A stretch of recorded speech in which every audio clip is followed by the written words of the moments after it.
I'm back in this bitch. I'm back in this bitch. Oh, should I even tell the fucking story of when my cousin stole my fucking girl from me? Should I even tell it? If you want to say, I definitely got another story in the chamber, and this one actually, this was in the same time frame of my shit with Tiffany, bro. I got a wild ass story of when I got used one time. A girl was only talking to me and trying to fuck because she was going through some tips with her boyfriend. I got a whole story about that. Wow, I can tell that right now, bro. If you want to hear it. I could make this story short with because my cousin probably watched this fucking podcast too, funny enough. But this is when I tell you the cousin, I'm talking about the one we went to the skate rink with, bro. Yeah. Yep. I could tell this one, you could tell yours, and then I got the last one with the catfish shit. But this is, of course, Old Redford Academy. I tell you, it's some crazy shit happening in this fucking school, man. Nigga, that was your version of Degrassi for you, nigga. Everything. Hell yeah, nigga. Shit, I was drinking that motherfucker. But shit, getting shot and all. But so there was this girl named Tamia, and I shared 2 classes with her. I shared a math class. And I had shared a math class, and I shared a homeroom with her. I shared math, and then I shared math and homeroom. So you had this teacher named Miss Goldstein, if I'm not mistaken. Of course, she was Jewish. I'm not even trying to be racist or religionist or whatever the fuck, or anti-Semitic or whatever. I heard that before. Religionist. Shit, I don't know what the fucking word is, but shit, she was so Jewish it didn't make no sense. She kept on telling us about the fucking holidays she fucking celebrated. It was so many damn Jewish people got a lot of damn holidays they celebrate. I'm thinking they started to make up shit. Fucking skip fucking school and shit. But goddamn. I think you said bookmark. We eat shamak halek on terrible, bro. We want to get our ass beat by some Jewish people fucking around with you. Shit, I guess. Fuck it. I'm just fucking around. I got shit. I'm not gonna pull that. I got Jewish friends shit. Fucking. I'm not Myers Leonard either. Type shit. But well, you saying that reminds me of this DL Hughley joke I had heard one time. He was talking about that. He was like how white people love to say, "Oh, I'm not racist. I got black friends." Whoop whoop.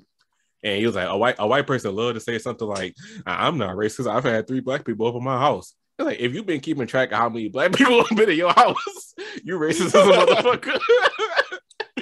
Right, shit. If something come up missing, you know on tap the fucking niggas' names and shit. How many niggas have been in your house and everything. Right. Why are you keeping track of that number? Oh, I've had 3 black people in my house. Brandon number 1, Terrell number 5, and shit. Fuck the fuck also. Malik number 3. Jalen number 6. Got a whole little black book of all the fucking African American names. The time they walked in, the time they walked out. There's only one Tyrone. Shit. It's just the special Tyrone. First nigga you knocked on the door. Shit. But yeah. Tamia, we shared really math class was the class we spoke to each other.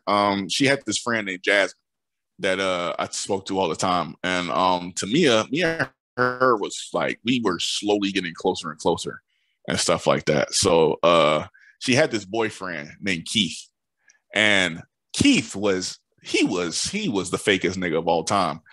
I used to be friends with Keith. Like, I was close as hell to Keith, and we had this other friend named D'Angelo in there. D'Angelo wound up moving schools, so it was just me and Keith. Keith had wound up switching up on me heavy because the popular kids had wound up like accepting him a little more. Yeah. So once he got accepted with them, like, he was like, all right, fuck you. Like, I don't even talk to you no more, nigga. Like, me and him just stopped talking. And then every time I spoke to him, he would like have some like some slick remarks or some shit. Keith was fake as hell. Like, me and him never spoke, but him and Tamia wound up dating and everything. So the closer me and Tamia got, because I was sitting with her, like, we had like because you know how teachers do the little seating assignment and shit. Yeah, it was me, Tamia, Jasmine, and then there was another dude, I forget what his name was, Quentin. We was sitting together, and Quentin was like he was a mega nerd. He was a fucking like he was the bottom of the popularity tier and shit. I was in the middle, I guess. I was known by the popular folks and shit like that. I didn't really care to be known by them. I didn't really give a fuck. And I was also known by the nerd folk and shit like that. I was really known by everybody. But I was the only time I wasn't popular in school was elementary. Like I was a nerd there. Like niggas picked on me heavy in fucking. It's so crazy you say that because it's the complete opposite for me. Elementary school, that's where I knew every fucking body because I went there all 6 years, like kindergarten all the way to 5th grade, and my two older brothers went to that school too. So that's when I knew every fucking body in elementary school. Word. But that shit changed when I moved to the west side of Detroit. I ain't know a single person in that bitch. Right, word. I wasn't popular at all in elementary school. Then middle school, I kind of started getting there. I was like so like I was in the middle, popular and nerd and shit. And then out high school is when I actually started to become like, middle of the pack. 9th grade, where all this was taking place, is where I was in the middle of the pack, popular, half nerd. After 10th grade, I was strictly popular. Like I was popular as shit. In 12th grade, I was probably the most popular nigga in my school. So yeah. So Keith was always like he was always coming over to me and talking to her and shit like that. And I remember I said something to Tamia because they had changed the seating order where the shit was like split. So sitting behind me was Jasmine, sitting behind Jasmine was Keith, and then sitting next to Keith was Tamia. So there was no seating arrangement. Like you could sit wherever you wanted with the seats split with this new little seating shit going on. I looked back and I said something to Tamia, and then Keith was like, "Hey," he's like, "Hey, my nigga, she's with me. Like, stop talking to my bitch." He said it just like that. He said, "Stop talking to my bitch." Tamia looked at him. He was like, "Who you calling a bitch?" Right. And then Tamia, and then Keith was like, "You're my bitch." He was like, "Stop talking to this nigga." Tamia had went like she had rolled her eyes. She was like, "Okay." And then that's when Keith was like, "Hey, my nigga, let me talk to you." And he was mad at me because I caused a problem in the relationship. I'm like, man, I ain't caused no shit. You called her a bitch. What you fuck you talking about? Like, you see this shit coming? So he was like, bro, he was like, do you want my girl or something? I was like, nigga, I was literally asking you. I was about to ask if she had a fucking pen that I could borrow. Like, you did that to your, like, all you had to do was let me finish what the fuck I was gonna say. You would have not had your problem. Like, so he's like, oh, so he was like, oh, this nigga literally went and got a pen and gave me a pen. He tossed it at me. I'm like, I want to kill this nigga. I want to fight this nigga. I want to kill this nigga. Right. Like for real. So, me and Tamia had each other's number and we were texting and I was like, bro, like, what is up with this motherfucker? Like, are you serious? She was like, I'm not gonna lie, I don't want to be with him anymore after today. Like I look at him so different. So eventually me and Tamia just started flirting and shit like that. And I was getting closer with Tamia and like it was becoming like very apparent that like we just started liking each other. So eventually I just started calling her my like a certain percentage girlfriend.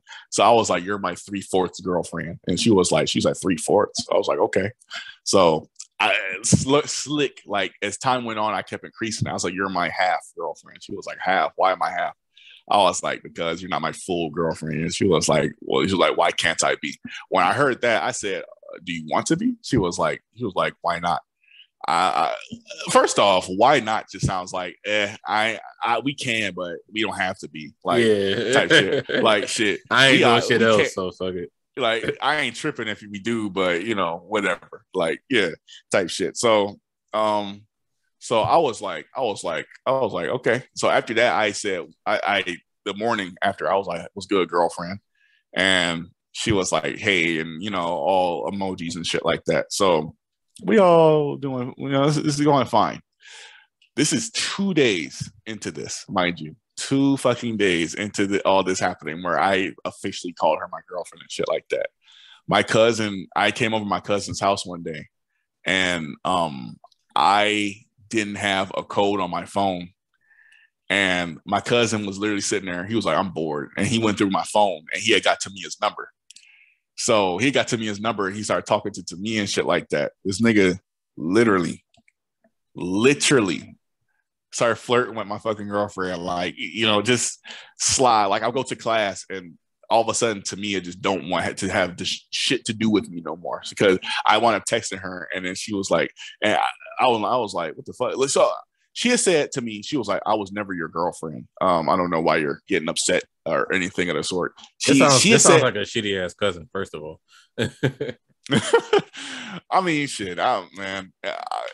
I really hope you caught a fade with that nigga from that. No. I'll tell you what I did afterwards, and if he don't know, he don't know. If he does, he does. But we wound up because I wound up going to school with this nigga. I was just with this nigga today, man. Crazy enough, we're literally talking about this girl today. Funny enough, which is funny. But they wound up actually dating. Like, they actually wound up like dating. I wound up leaving the state. They wound up being together. Like, they actually were together and shit. And all that shit. So they wound up breaking up eventually. This is how I got my revenge. They wound up breaking up. My cousin wound up introducing me to another girlfriend of his named Scarlett. When he introduced me to her, I didn't have the plans of stealing her from him. I was like, you know what, bro? Like, she's cool. Like, we're just talking. Scarlett's all talking to me and like, whatever and shit like that. I had said something about her because I seen how she looked, and I was like, you're like, Scarlett, you're really pretty. And she was like, oh, thank you so much. You're very handsome yourself. I'm like, thank you. And then I was like, oh, I'm handsome. In my head, I'm like, do I go farther with this? Because in the beginning, I said, you know what, I'm not going to do this because this is my cousin's girlfriend. And then it hit. I said, where was this at? Where did he say this when he took fucking Tamia from me? Was he saying this? So I was like, all right, bro, bet it up. So I started flirting with. I didn't flirt with like, out loud flirt with Scarlett, but I said like somewhat little remarks and shit like that. I was like, I wasn't like forcefully trying to take her and shit. So I was like, oh, okay, well, all right. And I kept calling her pretty this and pretty that. And then I it was one night where I was just like, I was on demon time. So I was like, you want me, don't you? And she was like, I was like, you want me, don't you? And she was like, I really, really do. And I was like, shit, you know what you have to do. It was like, go text that nigga. I was like, go text that nigga right now and tell him that you don't want him no more. And she was like, y'all are terrible cousins to each other. This was the only time that happened. Like, this was the only time he had took my girlfriend. So I said, otherwise I would never have fucking did that shit. Like, they could have fucking, been together longer. But yeah, once I had an opportunity to do it myself, I said, nigga, no, I need to get even, because he legit just was bored and took my fucking girlfriend from me. So I was like, nigga, fuck that. I was like, nah, nigga, I'm getting even, or I'm just not gonna fuck with you as much no more. So Scarlett had wound up leaving him and was with me now, and I'm like, all right, yeah, let's get it, like, shit. And shit. Funny enough, I wound up getting tired of Scarlett like 2 months in, and my cousin had even acknowledged that me and Scarlett were together. It wasn't like he didn't know that me and Scarlett were together. He had acknowledged it fully. He was like, shit, how are you and Scarlett doing? Blah, blah, blah, and shit like that. I'm like, yeah, we're doing good, bro. It's like, she loves me. So y'all just passing these girls around at that point, man. Not even, bro. That was the only time. Mind you, this was the only time that happened. After that, my cousin never attempted to take a girl from me, to my knowledge. And I never tried to take a girl from him. I never wanted to. So, I had wound up breaking up with Scarlett because she wound up kind of like talking different, because she was really like enthusiastic. I don't like girls that don't have energy, first off. If you talk very boring and you have no emotion when you're talking, it's like, I don't know, bro. It's just something about that. Like, I talk with enthusiasm. I like to talk a lot, and I like to listen too. So if you don't like to talk like at all, and you barely like to listen, nah, it's not gonna work out. Scarlett eventually turned into somebody that just didn't like to listen. and didn't like talking too much. So I'm like, all right, bro. Like, I was like, all right, the novelty of being with you was over. I stole you. I had my fun with you. I got my nudes and all that shit, and we're done. So that was it. News. Right. So that was it, bro. I was like, all right, I'm moving the fuck on. I'm done. I'm out of here. So there you go. I play to get even. Mind you, I was young when I did that. So in a scenario like, okay, like you, for instance, if you were to steal my girl, I'm not gonna turn around and be like, okay, I'm gonna steal your girlfriend. I'm probably gonna be just appalled and just stop fucking with you or something like that. No, like, that's a fade catch for one. Yeah. Well, I mean, it should, and that's another thing. A lot of people get mad at a lot of people say they get mad at that like if a guy got cheated on by a girl, the guy would get mad at the fucking nigga. Like, nah, I'm gonna be mad at the fucking, like, I trusted the girl. Like, I only recommend, first of all, yeah, you definitely should always be mad at the girl, but I only say get mad at the nigga if that was your homie. That's definitely some shit to get mad at. If it's some random ass dude, if it's some random ass dude you didn't know, then yeah, not really. But if that was your nigga, then yeah, you need your ass beat for sure. Oh yeah, if it's somebody that you fuck with, like yeah. Like, dude should get his ass beat, girl should be dropped. Like, she shouldn't be trusted no more. You should, like, that was one of the most unforgivable types of cheating. Like, if they cheat on somebody that you know that you could trust real well and shit. So yeah. Yeah, I don't fuck with that. But if it's somebody that you don't even fucking know, it's like, nah, I'm just mad at the girl. I'm not gonna talk to the girl no more.